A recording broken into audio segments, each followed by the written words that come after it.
The tires hummed a low drone against the rainy asphalt of the Ozarks as I drove deep into the night. It was late, really late, and inside the car, my wife and kids were fast asleep. The steady rhythm of the windshield wipers was hypnotic, and my heavy eyelids started to sag. My head nodded once, twice, and the car began to drift, its wheels kissing the rough edge of the shoulder. Just as my focus was fading completely, the dead radio, which had been silent for hours, roared to life. A raw, distorted snarl of outsider punk, the kind played on a beat-up cigar box guitar, filled the car. Then, a gravelly voice boomed through the speakers, seeming to shake the very frame of the vehicle.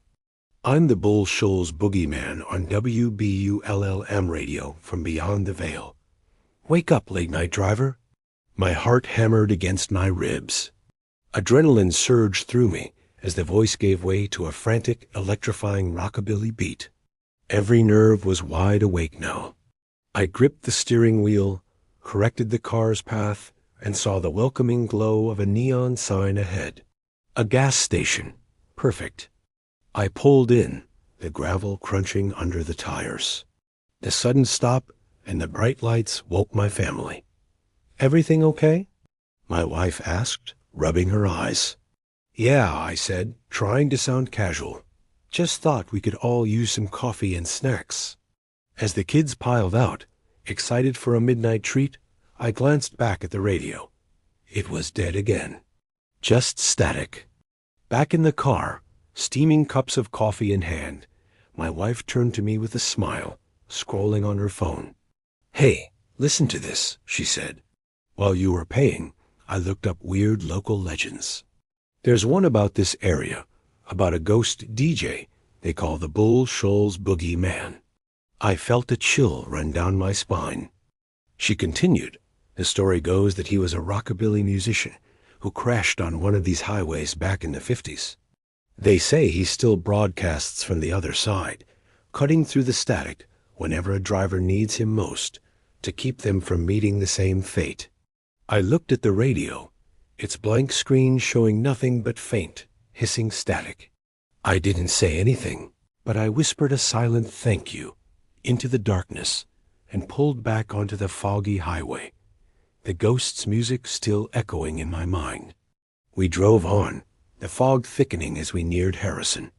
The world outside was a swirling gray mist, and the headlights cut only a short path in front of us.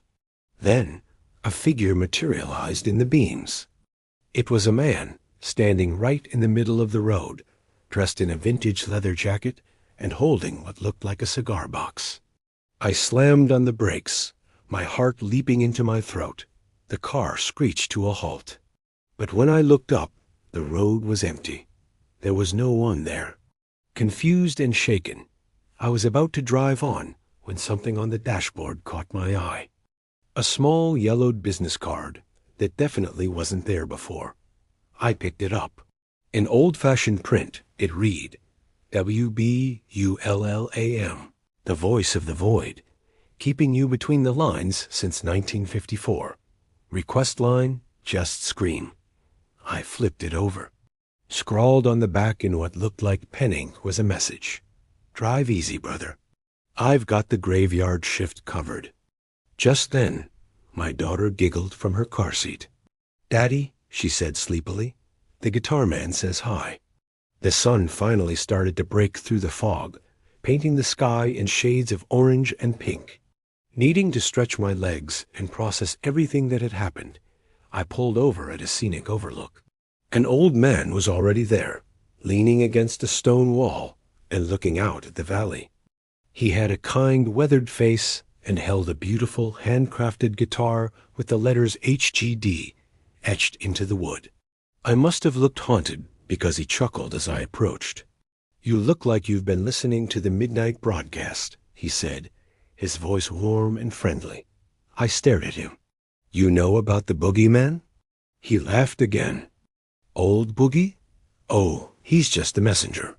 Does a fine job, too. He then explained a cosmic circuit I could barely comprehend.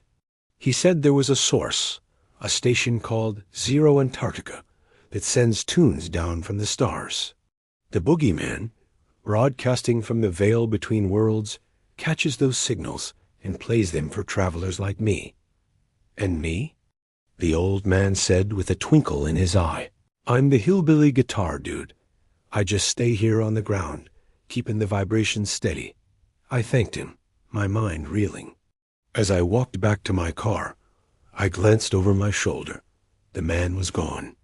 But there on the stone wall where he had been standing, a single, glowing guitar pick lay, shimmering with an otherworldly light.